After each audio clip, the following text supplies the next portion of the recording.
Paulo Guerrero has been suspended by FIFA for alleged drug use for testing positive for recreational drugs. I think in this case specifically it was cocaine.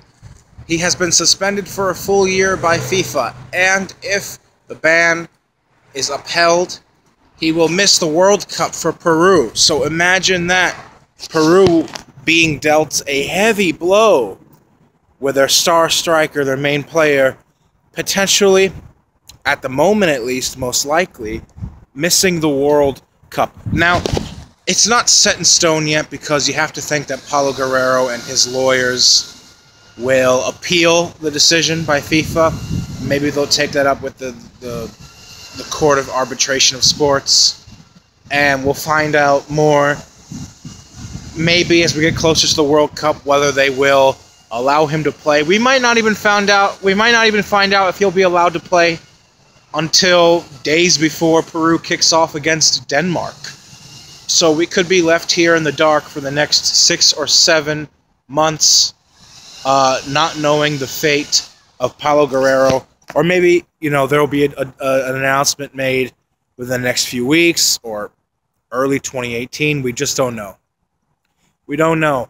But I will have to say, if it upholds, it has a huge impact on Peru's prognosis of coming out of this tough group. They were with France, Australia, and Denmark.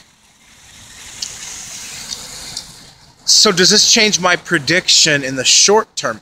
Well, his absence was really felt against the New Zealand, in the two-legged playoffs.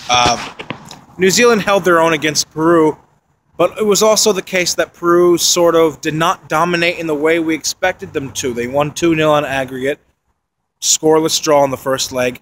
Paulo Guerrero's absence was very clearly felt in that playoffs. And if Peru play the way they did against New Zealand in the group stages, I think they will most likely not advance.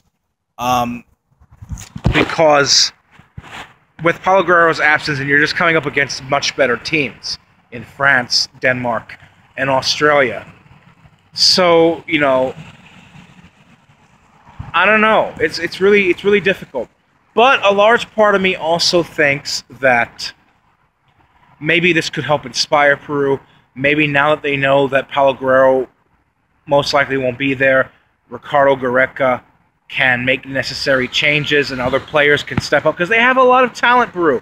Christian Cueva, Edson Flores, Raul Ruidiaz, their goalkeeper Galiz. So it's still very, very possible Peru can come out of this group. I mean, with or without Paulo Guerrero, it's just that he's such a valuable asset that he makes predicting them come out of this group a lot easier to predict.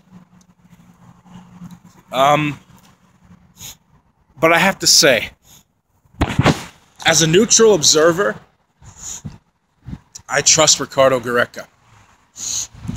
I've been watching South American soccer for a while now, looking at the managers.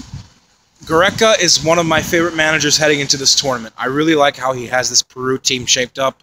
I like how he had them rallied up after the Copa America Centenario in 2016 for them to pull off a quite incredible string of results to help get them to the World Cup. He seems to have a very healthy, content relationship with his players.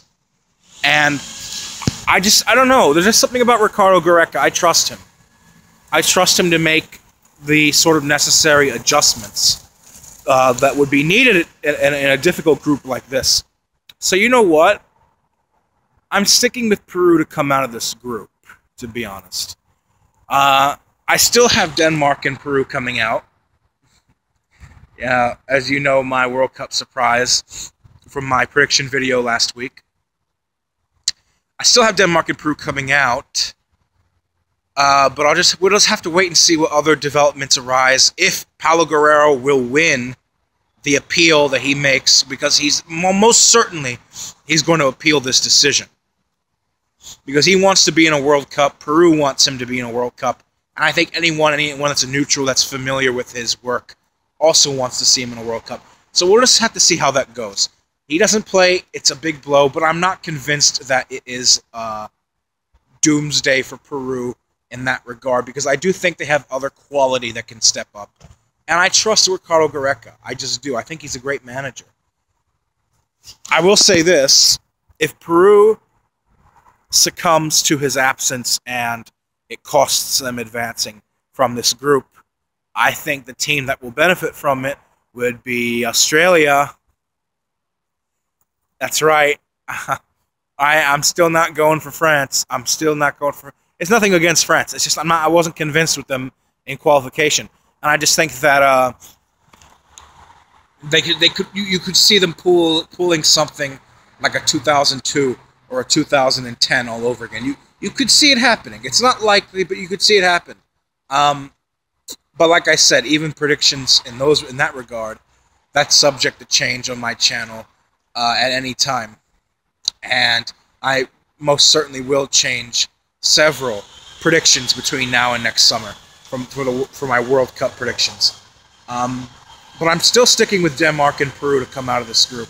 Though it is a big blow for Peru, but I do think they have enough in them to come out of it because, like I said, they're not a one-man squad. And they have the right manager, I think, to navigate this group. So those are my thoughts. Leave a comment below, like, subscribe. Do you think Paolo Guerrero will win the appeal? Do you think he will be in Russia next summer? Or do you think Peru will play without him and he will have to either watch from home or be seated on the bench? What are your thoughts?